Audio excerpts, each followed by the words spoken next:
இன்னைக்கு வெள்ளிக்கிழமை மகாகந்த சஷ்டி திருவிழாவினுடைய 3வது நாள். சுக்கிரவாரம், வெள்ளிக்கிழமை அப்படிங்கிறதுனால இன்னைக்கு பொதுவாகவே பெண்களினுடைய ஒரு சிறப்பான நாள். இன்னைக்கு வெள்ளிக்கிழமை ரொம்ப மங்களகரமான நாள். அதனால இன்னைக்கு நம்ம முருகப்பெருமானினுடைய முத்தமிழ் தொண்டர்கள்ல ஒரு பெண் அடியாரினுடைய ஒரு சரித்திரத்தை பார்ப்போம். இன்னைக்கு செய்தொண்டர் புராணத்துல இன்னைக்கு நம்ம சிந்தனை செய்ய இருக்கக்கூடிய தலைப்பு முருகம்மையார் சரித்திரம். சரி, செய்தொண்டர்கள், அதாவது சைவத்துல திருத்தொண்டர் புராணம் பெரிய புராணம் இருப்பது போல சிவ அடியார்களை குறிக்கக்கூடிய நூல், அவர்கள் சரித்திரத்தை குறிக்கக்கூடிய நூல் பெரிய புராணம். அது போல கௌமாரத்துல முருகப்பெருமானினுடைய அடியார்களை குறிக்கக்கூடிய ஒரு நூல் இந்த செய்தொண்டர் புராணம். இதுல இன்னைக்கு நம்ம சிந்தனை செய்யக்கூடிய தலைப்பு முருகம்மையார். இந்த பாரத தேசத்துல பெண்களுக்கு ரொம்ப முக்கியத்துவம் உண்டு. நம்ம நதிகளினுடைய பேர் எடுத்தா கூட கங்கா, யமுனா, சரஸ்வதி இப்படி எல்லாமே பெண்களுக்கு ரொம்ப முக்கியத்துவம் கொடுத்தே தான் இருக்கும். குலதெய்வம் கூட பெண்களுக்கு 2 குலதெய்வம் உண்டு. பிறந்த வீட்டு குலதெய்வம் ஒன்று உண்டு, புகுந்த வீட்டு குலதெய்வம் ஒன்று உண்டு. அதனால எல்லாத்துலேயுமே பெண்களுக்கு நம்ம பாரத தேசத்துல ரொம்ப முக்கியத்துவம் கொடுத்துருக்காங்க. அப்படி இந்திய நம்ம சிந்தனை பண்ணக்கூடிய முருகம்மையாரினுடைய சரித்திரமும் முருகப்பெருமான் அம்மையாருக்கு எந்த அளவுக்கு முக்கியத்துவம் கொடுத்துருக்காருங்கிறத இப்ப நம்ம பார்க்கலாம். சோழ தேசத்துல வைசியர் மரபுல பிறந்தவர்கள் தான் இந்த முருகம்மையார். இவருடைய தந்தையார் பேர் பாத்தீங்கன்னா முருகபாதர். அவருடைய திருநாமமே முருகபாதர். பரம்பரை பரம்பரையா முருகப்பெருமானுக்கு நிறைய தொண்டுகள் பண்ணிட்டு இருந்தவர். இந்த முருகபாதருக்கு என்னன்னு பாத்தீங்கன்னா எண்ணற்ற அளவுக்கு செல்வங்கள், அதாவது என்ன அதாவது இப்ப எண்ண முடியாத அளவுக்கு செல்வங்கள், தானியங்கள், இப்ப இந்த மாதிரி ஏகப்பட்ட செல்வ வகைகள் அவர்கிட்ட இருந்தது. ஆனா அவருக்கு புத்திர பாக்கியம்ங்கிறது இல்லாம இருந்தது. இதை நினைச்சு ஒரு சஷ்டி அன்னைக்கு ரொம்ப வருத்தப்பட்டு கோவில்ல அவரு முருகபாதரும் அவருடைய துணைவியாரும் ரொம்ப வருத்தப்பட்டு ஃபீல் பண்ணிட்டு இருக்கும்போது யாரோ ஒருத்தர் பார்க்கறதுக்கு அப்படியே முருகப்பெருமான் எப்படி கையில வேல் வச்சுட்டு வருவாரோ அது போல ஒரு சன்னியாசி ரூபத்துல ஒருத்தர் கையில ஒரு தண்டம் மாதிரி ஒண்ணு வச்சுட்டு வந்தாராம். வந்துட்டு இந்த மாதிரி இவங்க கிட்ட பேச ஆரம்பிச்சிருக்காரு. நீங்க ரொம்ப வருத்தப்படாதீங்க, செவ்வாய்க்கிழமை செவ்வாய்க்கிழமை நீங்க விரதம் இருங்க, உங்களுக்கு முருகருடைய திருவருளால குழந்தை பாக்கியம் கண்டிப்பா உண்டு அப்படின்னு சொல்லிட்டு அவர் வாழ்த்திட்டு போனார். அப்போ இவங்க தம்பதிகள் என்ன பண்ணாங்கன்னா அவரை கூப்பிட்டு வீட்டுல உபசரிப்பு பண்ணி அவருக்கு சாப்பாடு போட்டிருக்காங்க. மறுபடியும் சொல்லிட்டு போயிருக்காரு, உங்களுக்கு பிறக்கக்கூடிய குழந்தை ரொம்ப முருகப்பெருமானினுடைய திருவருளால நல்ல ஒரு குழந்தையா பிறக்கும். ஆனா விரதம் கண்டிப்பா செவ்வாய்க்கிழமை இருந்துருங்க, விட்டுறாதீங்க அப்படின்னு சொல்லியிருக்காரு. உடனே இவங்க சொன்ன சுவாமிகள் சொன்ன மாதிரியே செவ்வாய்க்கிழமை அதோட சேர்த்து சஷ்டி, கிருத்திகை எல்லாத்துக்கும் விரதம் சூப்பரா இருந்து, அதே போல அவங்களால முடிஞ்சது கைங்கரியங்கள், அன்னதானங்கள் இதெல்லாம் பண்ணி ரொம்ப பிரமாதப்படுத்திட்டாங்க பூஜைய. இதனுடைய விளைவாக பாத்தீங்கன்னா முருகபாதரினுடைய துணைவியார் விரைவிலேயே கர்ப்பமானாங்க. அவங்களுக்கு ஒரு அழகான பெண் குழந்தை ஒண்ணு பிறந்தது. முருகப்பெருமானினுடைய திருவருளால பிறந்த குழந்தை அப்படிங்கிறதுனால இந்த குழந்தைக்கு முருகம்மை அப்படின்னு சொல்லிட்டு தம்பதிகள் 2 பேருமா சேர்ந்து பேர் வச்சாங்க.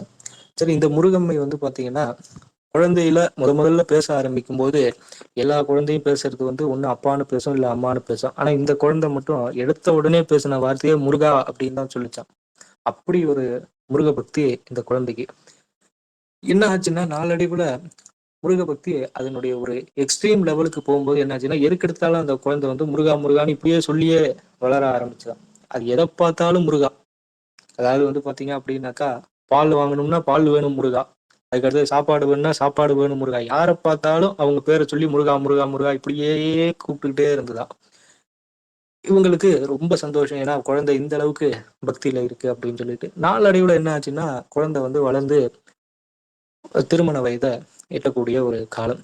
அப்போ என்னன்னா இவங்க ஒரு வாணிபம் செய்யக்கூடிய தொழில் இவங்களுடைய தொழில். அப்ப வைசியர் குலத்துல பிறந்தவங்க இவருக்கு இந்த பாப்பாவுக்கான ஒரு வரனை அவங்க எல்லாம் தேடிட்டு இருந்திருக்காங்க. அப்ப பாத்தீங்க அப்படின்னாக்கா இதே வைசியர் குலத்துல பிறந்த தனஞ்சயன் அப்படின்னு சொல்லிட்டு ஒருத்தர், இவங்களுக்கு அளவுக்கு ஈக்குவலான செல்வ வளம் படைத்தவர் தனஞ்சயன். அதே போல முருகம்மையாருக்கு ஈக்குவலான அறிவும் அழகும் குணாதிசயங்களும் கொண்டவர் தான் இந்த தனஞ்சயன். என்ன ஒரே ஒரு குணாதிசயம் மட்டும்தான் மாறுபடும். தனஞ்சயனினுடைய பெரும்பாலான அவர் நேரத்தை செலவு பண்றதும் சரி, அவருடைய எண்ணம் சிந்தனை எல்லாம் பொருள் ஈட்டணும், மேற்கொண்டு மேற்கொண்டு சம்பாதிக்கணும் சம்பாதிக்கணும் சம்பாதிக்கணும், இது ஒண்ணுதான். ஆனா முருகம்மையாருக்கு அந்த ஒரு எண்ணம் கிடையாது. இது ஒண்ணுதான் வித்தியாசமே தவிர்த்து மற்றபடி வேற ஒண்ணும் பெரிய அளவுக்கு வித்தியாசம் இல்லை.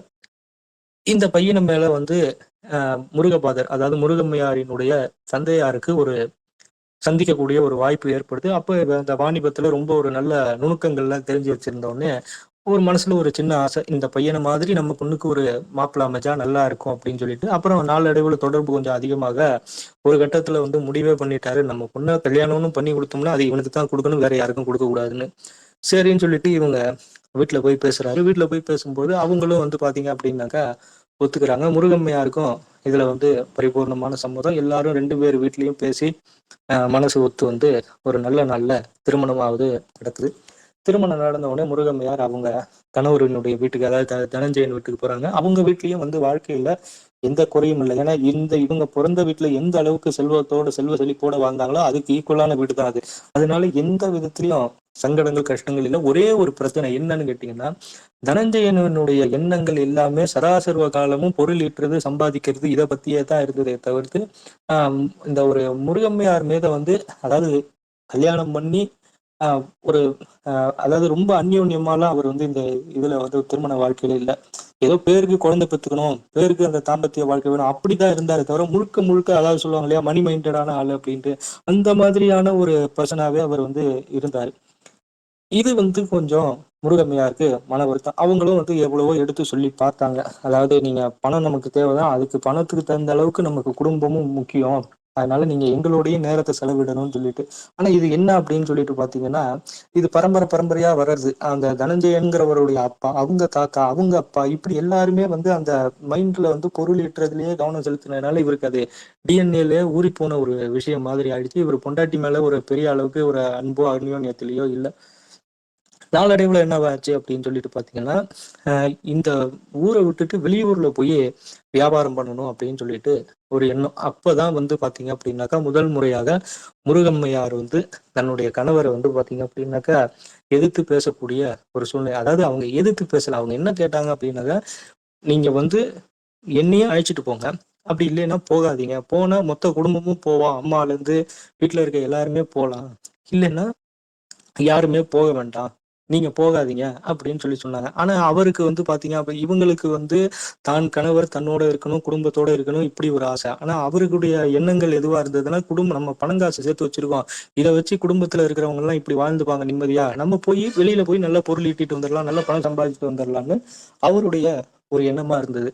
இதுல ஒரு மிகப்பெரிய வாக்குவாதமே நடந்தது. கடைசியில வந்து என்னன்னா, முருகம்மையார்கிட்ட சொல்லாமலே ராத்திரியோட ராத்திரியா வந்து பாத்தீங்க அப்படின்னாக்கா, தனஞ்சயன் வந்து கிளம்பி போயிட்டாரு.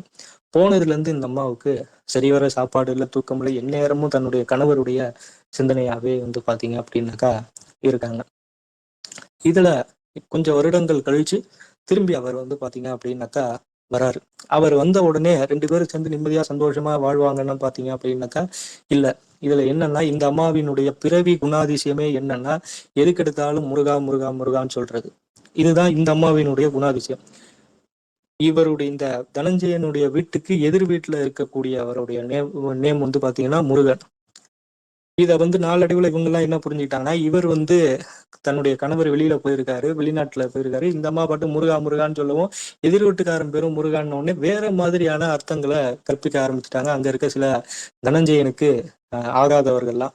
ஒரு கட்டத்துல வந்து பாத்தீங்க அப்படின்னாக்கா, இந்த தனஞ்சயனினுடைய அம்மா, தனஞ்சயனினுடைய சகோதரிகள் அவங்க எல்லாமும் சொல்லியிருக்காங்க, இந்த மாதிரி முருகான்னு சொல்லாத, நீ சொன்னீங்கன்னா அது வேற மாதிரி பேசுறாங்க, நீ அதை மாத்திக்கோ அப்படின்னு உடனே இந்த அம்மா வந்து கோவப்பட்டு, நான் அதெல்லாம் மாத்திக்க முடியாது, நான் எந்நேரமும் முருகா முருகான்னு தான் சொல்லிட்டே இருப்பேன்னு சொல்லிட்டு முருகா முருகான்னு இந்த அம்மா இப்படியே சொல்லிட்டே இருக்காங்க. இதை வந்து என்னன்னா, நாளடைவுல வந்து தனஞ்சயனுடைய தாயாரும் அவங்களுடைய சகோதரியுமே வந்து பாத்தீங்கன்னா, கிட்டத்தட்ட இது உண்மைதான் போல் இருக்கு அப்படிங்கிற நிலைமைக்கு வந்துட்டாங்க.